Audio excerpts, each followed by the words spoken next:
A crise ambiental, que vem exaurindo numa velocidade impressionante os recursos naturais fundamentais à vida, revela um impasse civilizatório e nos sugere uma ampla revisão de conceitos e prioridades. Um novo olhar sobre a realidade que nos cerca. A série Desafio da Sustentabilidade discute algumas perguntas que surgem com essas conclusões. É possível compatibilizar desenvolvimento com sustentabilidade, gerar emprego e renda sem destruir o meio ambiente?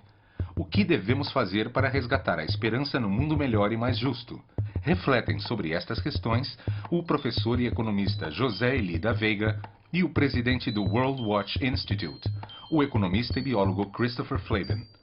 No programa de hoje, o economista José Eli da Veiga fala sobre os conceitos de desenvolvimento e de sustentabilidade e como eles são discutidos hoje em dia.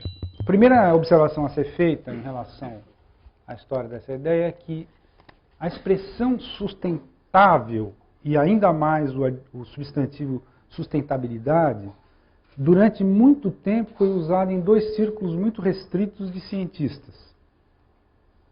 Basicamente, o pessoal, por exemplo, que lidava com engenharia de pesca ou com engenharia florestal. A questão sempre era o seguinte, por exemplo, no caso da pesca, quanto que eu posso retirar, quanto que eu posso pescar, sem comprometer a reprodução do cardume? Ou, quando era ainda um pouco mais complicado, até quanto eu posso pescar sem comprometer não só a reprodução do cardume, como o próprio equilíbrio do ecossistema. Então, os cálculos disso são muito difíceis e os resultados nem sempre podem ser precisos. Mas vejam bem, a ideia é relativamente simples. Qualquer pessoa que pense em recursos naturais não renováveis, principalmente, e extração desses recursos, mesmo no caso dos renováveis, como eu estou dando o exemplo, entende a pergunta, até onde eu posso ir, quer dizer, qual é o ponto a partir do qual eu vou estar comprometendo a reprodução de um cardume se eu pescar demais, se houver sobrepesca. Enquanto ela era usada dessa forma, ela ficou restrita a esses círculos. No máximo, eu poderia citar também os agrônomos, que faziam uma certa discussão sobre que tipo de agricultura não esgotaria um solo, por exemplo. Quais métodos, até que ponto se poderia usar uma terra sem esgotá-la. No final dos anos 70, e a década de 70 foi a grande década de surgimento do atual movimento ambientalista, da fase atual do movimento ambientalista, mas uma década onde houve muita consciência a respeito dos limites naturais. Por quê? Porque os anos 70, de certa forma, é uma fase em que é subsequente à chamada Idade de Ouro, ou Era de Ouro. Nos anos 50 e 60, o mundo inteiro cresceu muito, inclusive nós, mas todos os países do mundo estavam em grande crescimento, principalmente os países mais ricos, mas também no chamado Terceiro Mundo na época, houve muito crescimento econômico. E isso levou a limites à agressão ao meio ambiente, aos recursos naturais. E por várias razões, inclusive pela consciência, por exemplo, em relação ao problema do uso de explosões atômicas, principalmente para testes, e todo o debate sobre a explosão populacional também. Então, isso fez com que fosse nos anos 70 que essa consciência, particularmente em países como os Estados Unidos, na Europa, surgisse da forma que a gente conhece hoje. Isso não quer dizer que antes não tenha havido movimentos ambientalistas, ou coisa parecida, mas tinha outro caráter, tinha outra temática, inclusive.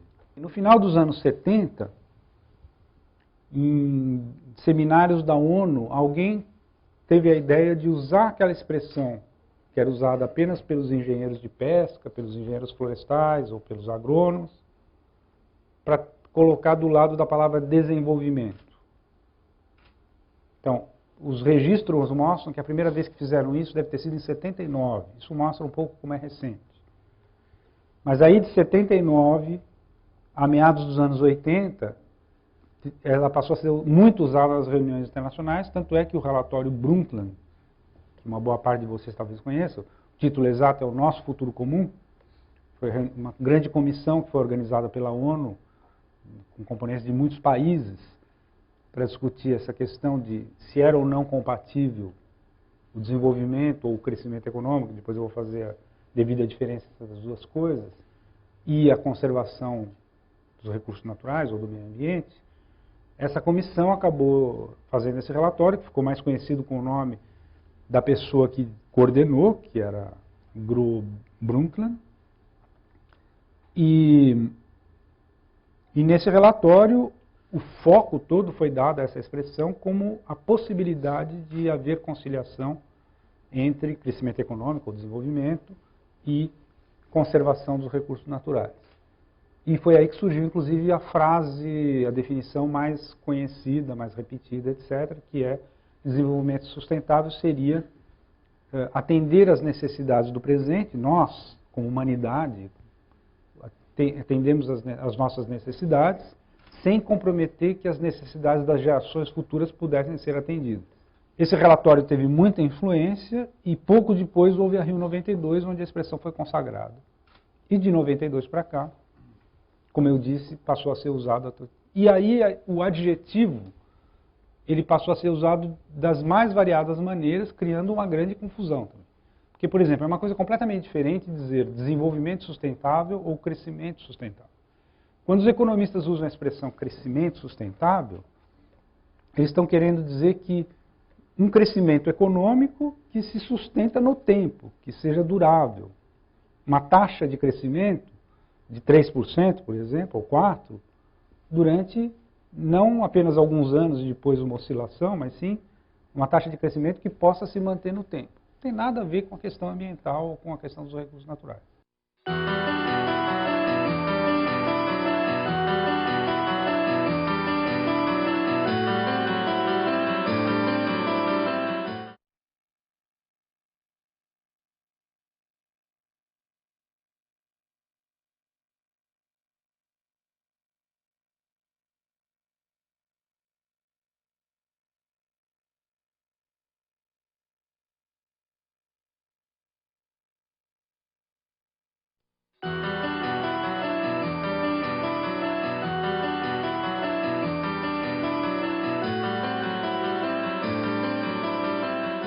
Eu acho que quando a gente está diante de uma expressão desse tipo, com esse tipo de história, a melhor coisa é o seguinte: primeiro, nós temos que decompô-la, sobretudo nessas duas partes, porque é fundamental saber, será que a gente se entende quando a gente fala só desenvolvimento? Porque o problema da expressão desenvolvimento sem o adjetivo não é simples. Então é preciso primeiro saber o que a gente entende por desenvolvimento, fazer essa pergunta. Num segundo momento, afinal de contas, o que é essa tal sustentabilidade? Sobretudo aplicada a uma sociedade, não a um cardume. A primeira resposta, o crescimento, é a mais comum e a mais forte. Por quê? Porque os economistas raramente fazem a diferença entre crescimento e desenvolvimento. São muito poucos os que não usam as duas expressões como se fossem absolutos sinônimos. Isso é o que vocês vão ler todos os dias nos jornais, o uso da palavra desenvolvimento quando a pessoa está se referindo basicamente a crescimento econômico. O que está errado, mas é assim e continua a ser assim. Até os anos 60, por aí, muito pouca gente se colocava essa questão, inclusive. E todo mundo atribuía que a ideia do desenvolvimento, que ganhou muita força, sobretudo depois da Segunda Guerra Mundial, virou um dos grandes objetivos das Nações Unidas, etc., era justamente fazer com que países menos ricos ou pobres se tornassem ricos como os países ricos, que já eram ricos há muito tempo. Então, não se fazia diferença. O que começou a acontecer é que nos anos 50, sobretudo, e um pouco mais nos anos 60, muitos países que tiveram um crescimento econômico muito importante não mostravam os sinais daquilo que as pessoas chamavam de desenvolvimento. Os países cresciam a taxas muito altas, mas a pobreza, em vez de diminuir, aumentava. As pessoas não tinham acesso à educação. Nem sempre as pessoas tinham indicadores de saúde melhorando. Eu estou falando de um cenário que não é muito diferente daquele que nós conhecemos, porque o Brasil foi um desses países que cresceu de maneira espetacular na década de 50, por exemplo, mas não só, mas não apresentava nenhuma dessas outras características que as pessoas estavam acostumadas a atribuir à ideia de desenvolvimento. Outros valores. E aí então começou a haver uma pergunta a respeito da diferença entre as duas ideias e um grande debate que culminou em 1990 com os relatórios do desenvolvimento humano, lançados pelo Programa das Nações Unidas para o Desenvolvimento, o PNUD. Então, de 90 para cá, não só se estabeleceu claramente a diferença entre as duas coisas, inclusive dizendo que o crescimento é um dos meios de atingir o desenvolvimento, mas o desenvolvimento não se confunde com ele, inclusive, que é um fim. Se desenvolvimento é uma coisa aí tão complicada, tão diferente do crescimento, então isso não é assunto de economista. O que o economista tem que saber é macro e microeconomia, um pouco de econometria, porque o nosso problema dos economistas é o crescimento econômico. E se vocês estão me dizendo que desenvolvimento é uma coisa um pouco mais complicada, mais complexa, tem outras dimensões, provavelmente isso é assunto de outros campos, outras disciplinas. Não é de economista. É claro que tem diferença e até o desenvolvimento poderia ser medido, por exemplo, pela esperança de vida ou pelo grau educacional do país. Só que está tudo correlacionado e as teorias que eu vou examinar são teorias que foram baseadas no PIB per capita, no crescimento econômico. E se isso está correlacionado, então não tem por que não usar o PIB per capita. Mas em nenhum momento está provado que essas coisas estão tão correlacionadas. Não há, ao contrário, as evidências mostram o oposto. Mas foi uma outra saída. A segunda resposta, que é muito menos conhecida, particularmente no Brasil, na América Latina, etc., mas que tem uma força muito grande e crescente em países como os Estados Unidos, a França, etc., é dizer que o desenvolvimento, no fundo, é uma miragem. Isto é, as pessoas falam, pensam, querem desenvolvimento, mas elas estão iludidas. Se a gente olhar para o século XX, por exemplo, muito poucos países conseguiram transpor esse golfo que existe entre o que são os países subdesenvolvidos ou pobres e os países ricos ou desenvolvidos. São poucos casos, pode-se citar o caso do Japão, talvez o da Itália, mas olhando para um critério de PIB per capita, por exemplo, não há países, talvez a Coreia mais recentemente, mas fora isso, então toda a argumentação, nesse caso, é em cima do fato de que foram tão raros os países que conseguiram se desenvolver que se trata de um mito, de uma ilusão. Nos países do dito terceiro mundo, houve uma explosão urbana, quer dizer, houve uma tamanha concentração de população nas grandes cidades, populações que não podem ser incluídas, e que se tivesse alguma chance disso ocorrer, essas sociedades tinham que ter uma capacidade de inovação tecnológica, teriam que ter investido muito em ciência e tecnologia, coisa que elas não fizeram. Então, esses países, como por exemplo todos os países da América Latina, estão mais ou menos condenados a ficar na situação que estão atualmente. Então, também é uma grande descrença na possibilidade do desenvolvimento. Um grupo muito grande de autores, alguns publicados em português, inclusive, por exemplo, Wolfgang Sachs, que escreveu o Dicionário do Desenvolvimento, ou Serge Latouche, publicados todos, em geral, pela Vozes. É um grupo muito grande que está muito articulado, inclusive, no plano internacional, de autores que, esses sim se desiludiram totalmente com o desenvolvimento e que acham que o desenvolvimento, na verdade, é uma ideologia criada pelos Estados Unidos, principalmente através da doutrina Truman, que o Truman fez aquele famoso discurso do ponto 4 e criou essa ideia de que vamos desenvolver os países. Porque depois da Segunda Guerra Mundial tinha um grande número de países sendo descolonizados e tinha todo o problema da Europa do Leste, que durante um tempo os aliados imaginaram que eles teriam essa mesma tarefa em relação à Europa do Leste, caso ela não caísse sob o domínio da União Soviética. Então, eles atribuem a ideia do desenvolvimento a uma ideologia construída e que, no fundo, causou basicamente prejuízos, principalmente porque esse ímpeto dessas organizações de tentarem promover o desenvolvimento na África, etc., etc., significou principalmente a destruição de sociedades que eram construídas com outros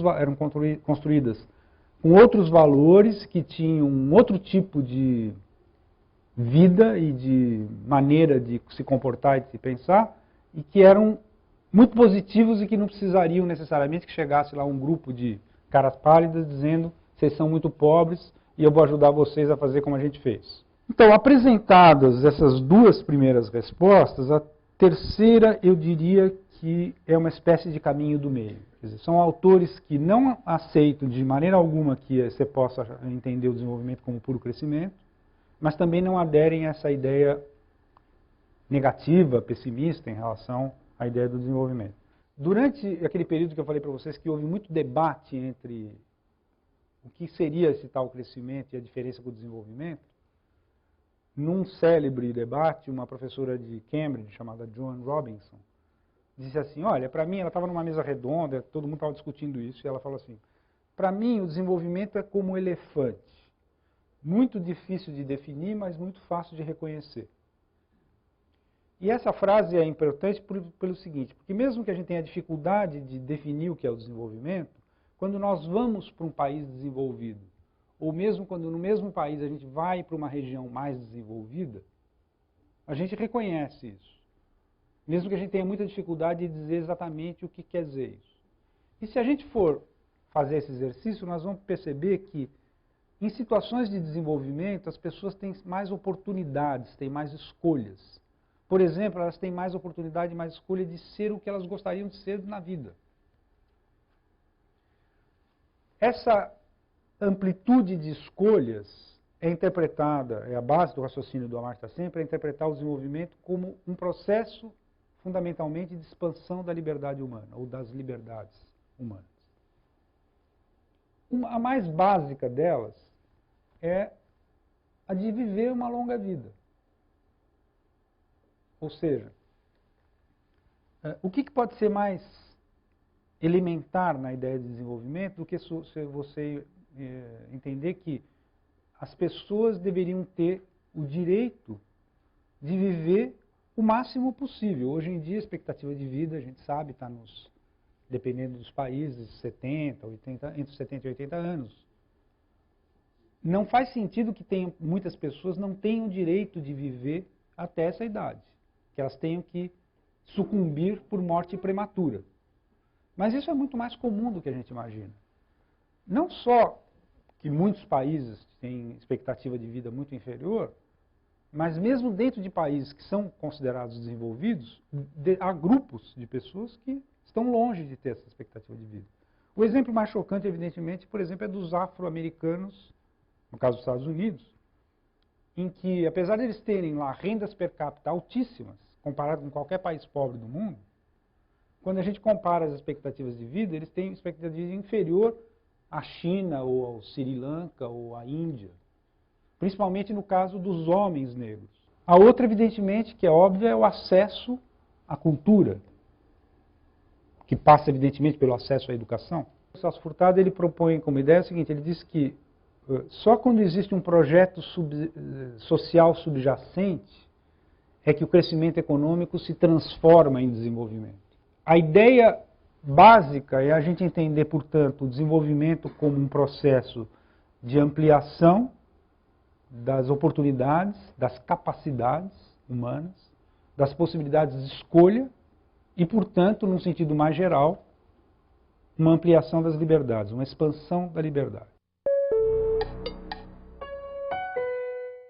Esse personagem que aparece aí com um nome bem difícil, eu nem sei se eu sei pronunciar, Mahbub ul Haq, era um paquistanês que trabalhou durante muito tempo no Banco Mundial.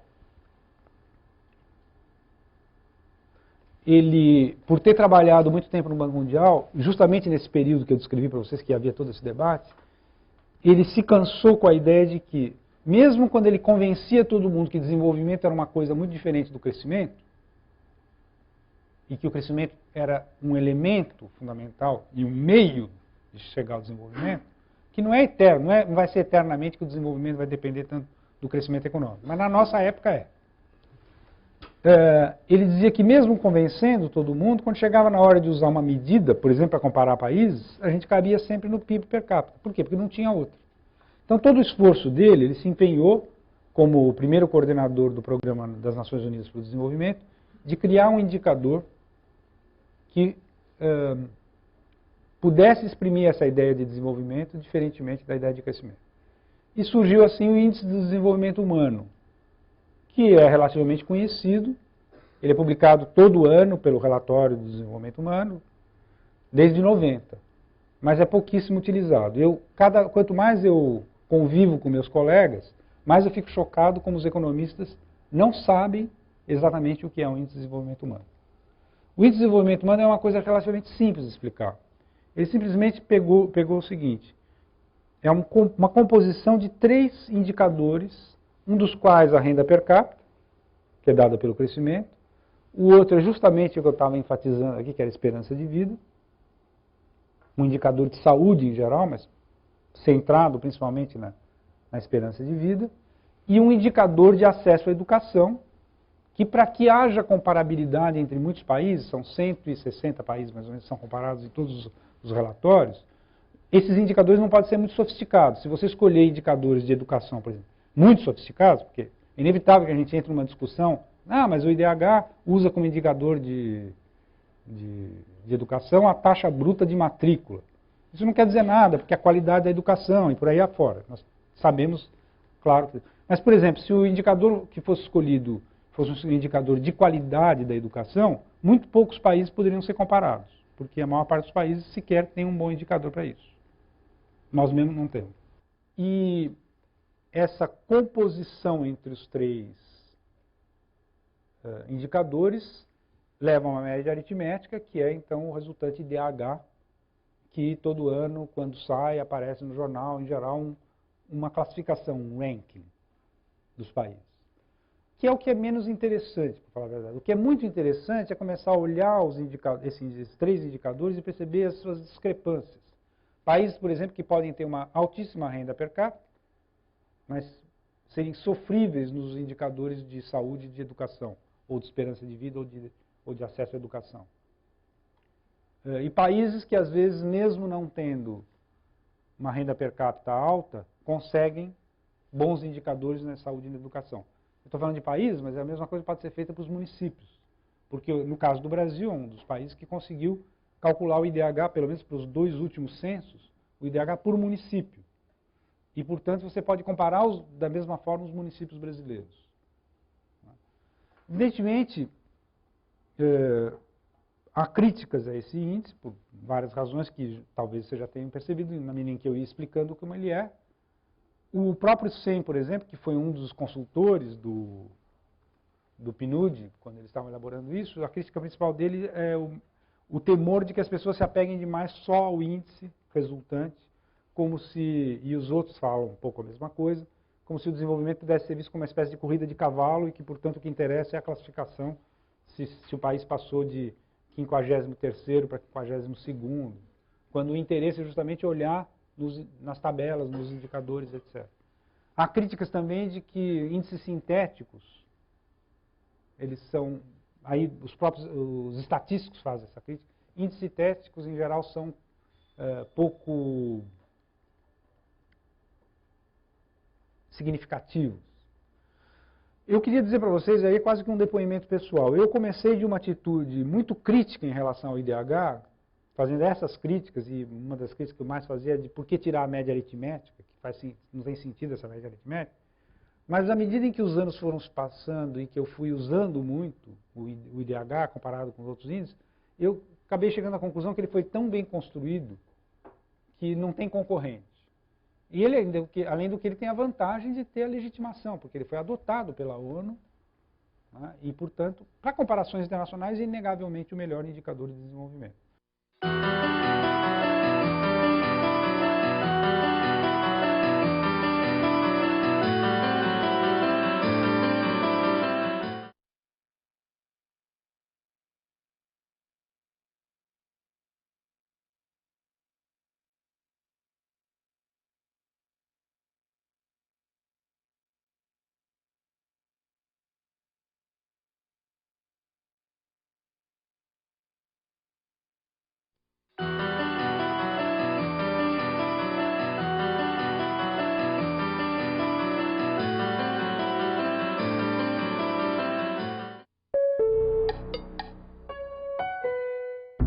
Esse CKA quer dizer uma coisa, quase um palavrão provavelmente para o público não economista, que é curva de Kuznets ambiental.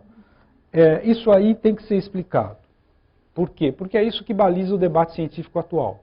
Se vocês abrirem qualquer revista científica hoje a respeito dessa relação crescimento-meio ambiente, vai ser sempre uma discussão em torno dessa curva. O que quer dizer isso?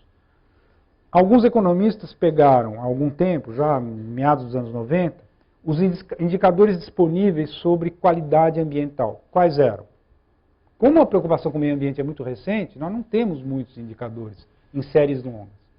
Mas tinham alguns que eles acharam, por quê? Porque a Organização Mundial da Saúde, que tinha uma preocupação voltada para a saúde, coletou indicadores importantes, por exemplo, de qualidade da água e de qualidade do ar, durante um longo período. Então, eles pegaram esses indicadores e correlacionaram, fizeram testes de correlação com elevação da renda per capita para vários países. E chegaram a uma conclusão empírica que foi mais ou menos a seguinte. Eu vou resumir bastante, depois eu vou dizer para vocês, porque eu insisto, eu estou falando de uma coisa com a qual eu não concordo, mas nem por isso eu quero desprezá-la. Eu quero, ao contrário, destacar a força das ideias que ela tem, que essa tese tem. Eles chegaram mais ou menos à seguinte conclusão, que todo país, até mais ou menos chegar ao nível dos 8 mil dólares per capita, o crescimento dele degrada o meio ambiente. Quando chega nos 8 mil dólares per capita, mais ou menos, dá uma estabilizada. E depois entra num período em que mais riqueza, quanto mais rico esse país fica, mais ele vai cuidando do meio ambiente, mais ele vai recuperando o meio ambiente. Vocês vejam que é uma ideia extremamente otimista e interessante, porque você pode dizer o seguinte, bom, então vocês estão preocupados com o meio ambiente, cresçam, enriqueçam, que quando vocês chegarem lá nos 8 mil, vocês vão estar melhorando o meio ambiente. Isso é uma das conclusões simples que sai disso. E por que ela foi apelidada de curva de Kuznets ambiental? Porque a tal curva de Kuznets, que não era ambiental, era o mesmo raciocínio aplicado à renda e à distribuição de renda. Foi a que deu origem à famosa frase, que essa todo mundo certamente vai lembrar, que é que primeiro precisa crescer o bolo para depois reparti-lo. Quem disse isso com muita ênfase no passado não diz mais, que é o nosso professor Delfim Neto. Está com ideias bem diferentes hoje em dia. Mas na época, quando se insistia nisso, ele não estava tirando da cabeça deles. Isso era a ideia que prevalecia entre todos os economistas. Ideias que o Kuznets, no caso, que também foi um prêmio Nobel, tirou das estatísticas que eram disponíveis nos anos 50. Ele publicou isso em 54. E essas estatísticas eram extremamente precárias. Ele só tinha estatística que permitia a comparação, evolução da renda e distribuição, para a Grã-Bretanha, para os Estados Unidos, por um determinado período, para algumas regiões do que hoje é a Alemanha, Saxônia principalmente, e numa comparação com os países mais pobres, ele dispunha de uma ou outra, acho que para 2 datas de Porto Rico, uma coisa assim. Então ele não tinha quase dados, mas a partir desses dados, tirando quase que leite de pedra, ele pensou ter identificado uma curva desse tipo, como eu falei para vocês. Que na medida em que você caminhava no sentido do aumento da riqueza, medida pelo PIB, por exemplo, primeiro a distribuição piorava, a distribuição de renda, depois ela se estabilizava, quando atingia um determinado nível de riqueza, e depois tendia a melhorar a distribuição de renda. Bom, o problema é que é o seguinte, em 1990, por aí, nós já tínhamos estatísticas desse tipo para quase, enfim, para 100 países no mundo. E o Banco Mundial montou um tremendo banco de dados, fez essa mesma coisa e encontrou curvas de todos os tipos. Encontrou essa também, mas encontrava milhões de outras. Quer dizer, empiricamente foi demonstrado que não há lei nenhuma. Foi totalmente falsa a ideia de que exista alguma lei rígida que comande a relação entre o aumento da renda e a sua distribuição. Então, eu posso prever que a mesma coisa vai acontecer com a nova curva aplicada ao meio ambiente. Mas até onde os dados permitem enxergar hoje, eles são convincentes. A grande parte dos economistas que pesquisam essas ideias ficam satisfeitos com o tipo de demonstração que eles fizeram, até porque ela confirma uma teoria. A ideia teórica é o seguinte: os economistas acostumam a pensar que, eu vou falar de 3 coisas aqui: os recursos naturais, que passaram a ser chamados de capital natural. Não é muito rigoroso isso do ponto de vista teórico, mas não importa, vamos falar como se fala, capital natural. Nós estamos referindo aos bens, às riquezas naturais, ou aos recursos naturais, como se diz. Depois você tem um outro elemento que é o trabalho humano, que a gente não precisa pensar simplesmente num trabalho, mas entender também aí a educação, o treinamento, a sofisticação desse fator trabalho. E o fator capital, que é basicamente os instrumentos que esses humanos criam para modificar a natureza. Né? Então, qualquer modelo econômico, qualquer raciocínio econômico tem que partir do entendimento que existem esses 3 elementos fundamentais. Muito bem, o que os economistas da corrente dominante, ortodoxa, etc., pensam é que eles são absolutamente substituíveis. No processo, se faltar alguma coisa do lado de, por exemplo, se tivesse escassez de trabalho humano, você aumentaria o capital, você aumenta o capital para compensar a falta de trabalho humano. Nesse sentido é que é substituível. E raciocinam também como se os recursos naturais fossem inteiramente substituíveis. Então, a ideia de que eu simplesmente posso dizer, vamos enriquecer, e lá na ponta, quando eu atingir um determinado nível, padrão de renda, eu vou estar revertendo a degradação dos meios ambientes, ela tem por trás essa ideia de que não há limites naturais para esse processo. De que os recursos naturais não são coisas finitas nesse sentido. Usando um exemplo bem atual e bem prático, nós estamos nos aproximando, aparentemente, do fim da era do petróleo. Ninguém sabe dizer exatamente em que época do século XXI o petróleo vai acabar, mas ele vai acabar. Bom, o que um economista imediatamente pensa é o seguinte: vão surgir substitutos ao petróleo. Há um pressuposto teórico muito importante aí, que para os economistas em geral é inabalável, que é essa ideia de que você pode sim substituir quanto você quiser de recursos naturais, produzindo capital cada vez mais sofisticado através da tecnologia. Ou seja, uma grande fé na capacidade e quase inesgotável da tecnologia recuperar os estragos que são feitos no meio ambiente. Agora vejam bem, a segunda é pessimista e aparecem 2 nomes mais estranhos ainda. Georgescu, que é um romeno, Georgescu Roegen, e depois o Herman Daly, que esse é mais conhecido. O que diz essa corrente pessimista? Exatamente o oposto. E aí a minha tarefa é mais difícil ainda de explicar para vocês o que diz, por exemplo, esse Georgescu Roegen, que é um dos economistas mais brilhantes que já surgiram e que foi totalmente esquecido e banido, apesar de ter sido glorificado enquanto ele não dizia essas coisas. Isto é, como é que foi a história dele? Na verdade, ele é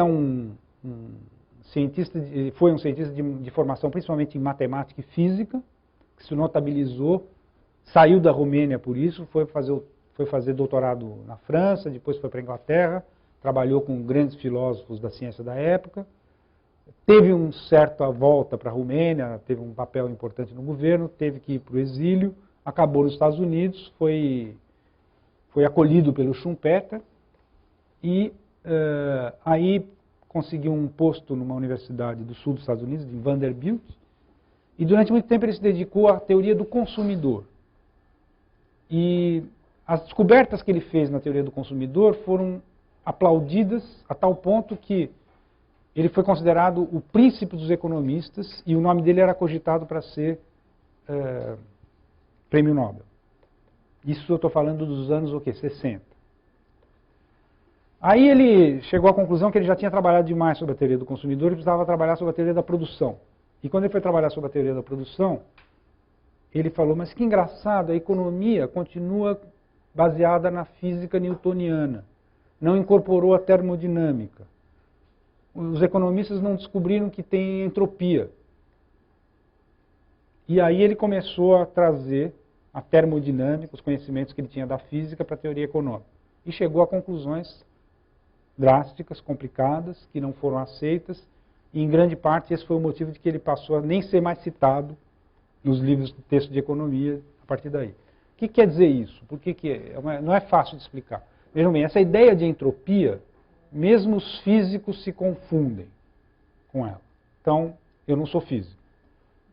E eu só estou querendo dizer para vocês o seguinte, que eu vou tentar encontrar uma maneira de simplificar, de trocar em miúdos. Mas, basicamente, a questão é a seguinte.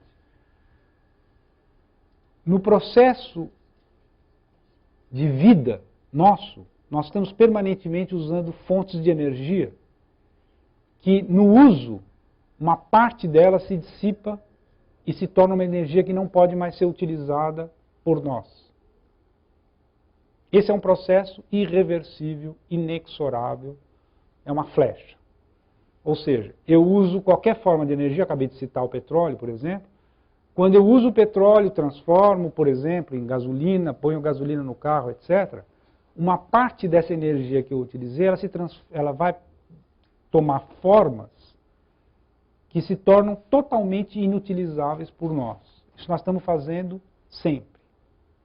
O que significa, basicamente, que essa ideia de crescimento econômico ela não pode ser eterna, ininterrupta, etc.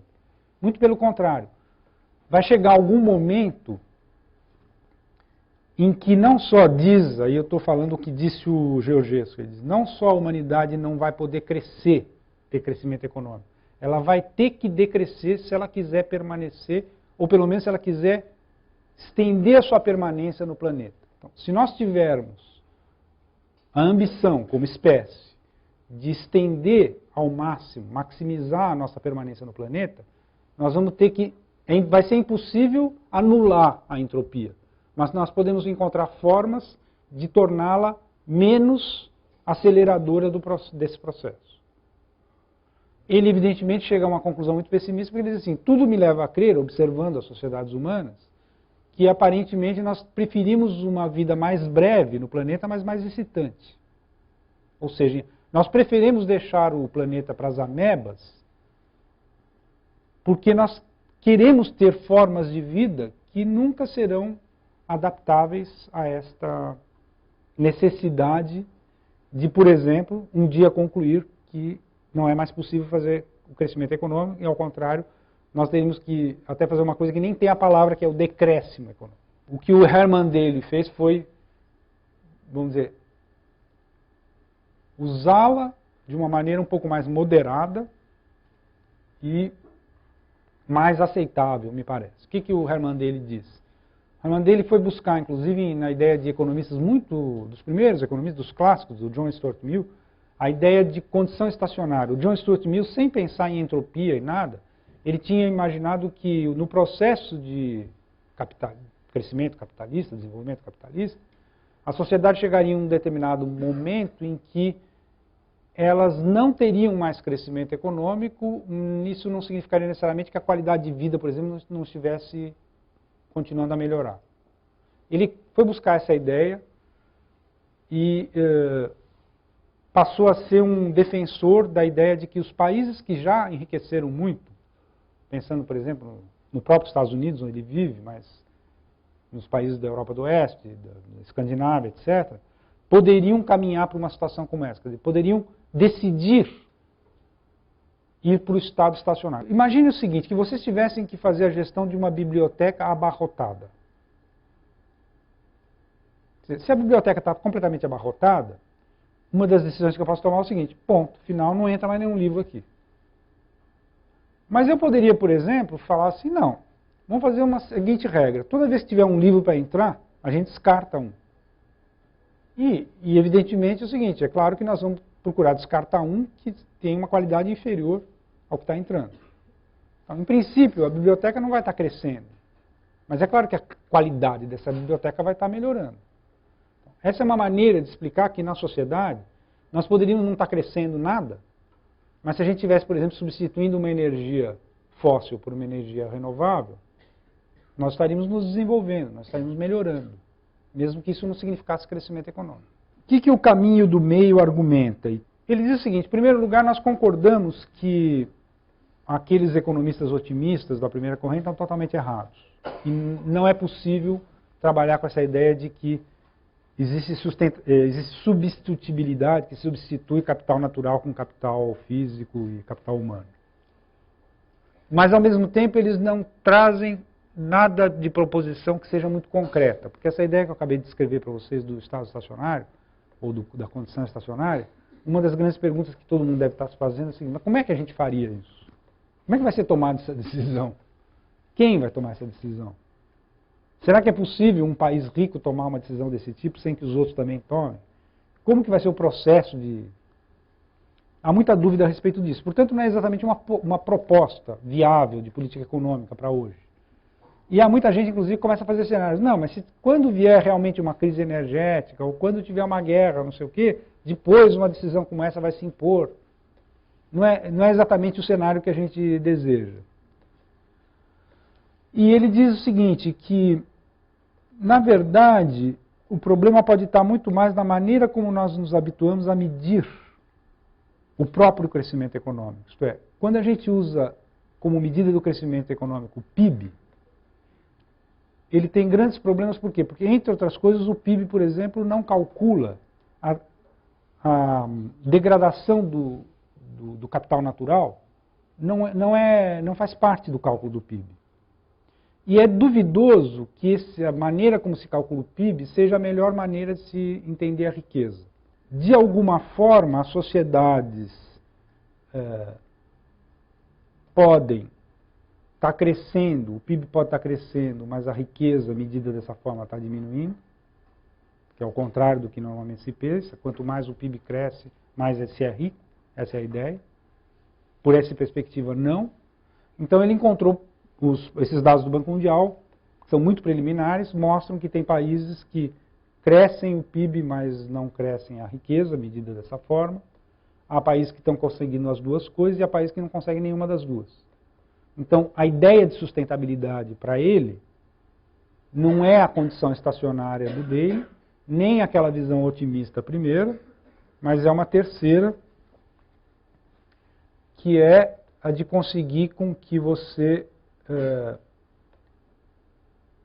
chegue a uma situação em que tanto o PIB quanto a riqueza cresçam ao mesmo tempo.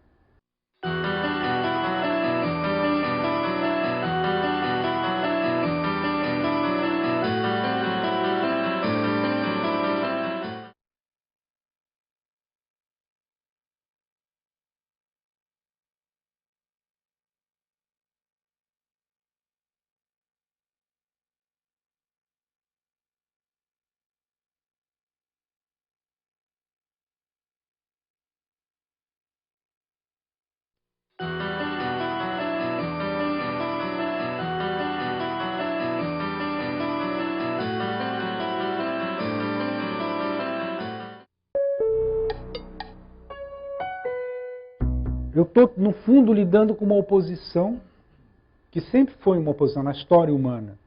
Veja bem, por que há essa aparente impossibilidade e incongruência de juntar as duas coisas? Porque desde que a gente começou a crescer, ou se desenvolveu, que vocês queiram, desde, sei lá, da chamada Revolução Neolítica, quando nós fomos capazes de inventar a agricultura. Foi a maior revolução que a humanidade já fez. Muito mais importante a revolução que eu estou me referindo, neolítica, quando surgiu a agricultura, do que a Revolução Industrial. Em termos de impacto que isso teve para o progresso da humanidade, o desenvolvimento, o que vocês queiram. Sempre esse crescimento econômico se deu em detrimento da natureza. É impossível citar alguma coisa que tenha sido produção e que tenha elevado a renda, mesmo quando isso não era contabilizado em termos monetários, que não tenha sido alguma agressão ao meio ambiente. Então, eu não precisaria ter feito, inclusive, todo esse raciocínio, mostrar todas essas respostas, etc., para dizer que nós estamos lidando com uma contradição. Agora, quando eu lido com uma contradição, eu não preciso necessariamente concluir, dessa forma, que os compartimentos eles são estanques, e se eu reduzir tudo a respostas, 3 respostas cada uma, que não há possibilidade de que, ao contrário. O que a gente está enxergando na realidade é que mesmo que com atraso, a humanidade está querendo encontrar a maneira de compatibilizar essas duas coisas. Mas seria vender uma grande ilusão dizer que isso é uma coisa simples. O que eu tentei demonstrar para vocês que é uma coisa extremamente difícil. Só que isso já surgiu como um valor da nossa época. Tão forte quanto, por exemplo, a ideia de justiça social, sobre a qual eu poderia dizer a mesma coisa. Será que é, de fato, se a gente fosse fazer a mesma coisa aqui, nós pegássemos justiça social. Então, se eu perguntar o que é justiça, quantas respostas eu vou encontrar? Se eu perguntar o que é social, quantas respostas eu vou encontrar? E aí a gente vai concluir que justiça social não é um valor a ser perseguido? Não, muito pelo contrário. Essa contradição é formada por polos que, na verdade, se atraem e que estão procurando se encontrar algum tipo de síntese. É essa fase que nós estamos vivendo. Na verdade, a expressão desenvolvimento sustentável surgiu, como eu disse para vocês no início, recentemente, mas ela já é um valor comparável, por exemplo, ao valor da justiça social, eu poderia dizer da democracia, da paz. Não existe a possibilidade da gente viver sem ter esperança. E a gente constrói a esperança no futuro em coisas que são valores como esse que eu acabei de apresentar para vocês. Mesmo que o estado atual da arte, isto é, feita a análise dos seus dois componentes, eu mostro que não há consenso nem sobre o que é desenvolvimento, nem sobre o que é sustentável. Mas isso não me leva a concluir que seja algo descartável, errado ou coisa semelhante. Ao contrário, eu enxergo aí o nascimento de um novo valor muito importante, e que anuncia alguma coisa como a utopia do século XXI, vista como uma coisa muito positiva, isto é, os valores sobre os quais as nossas sociedades constroem a esperança no futuro.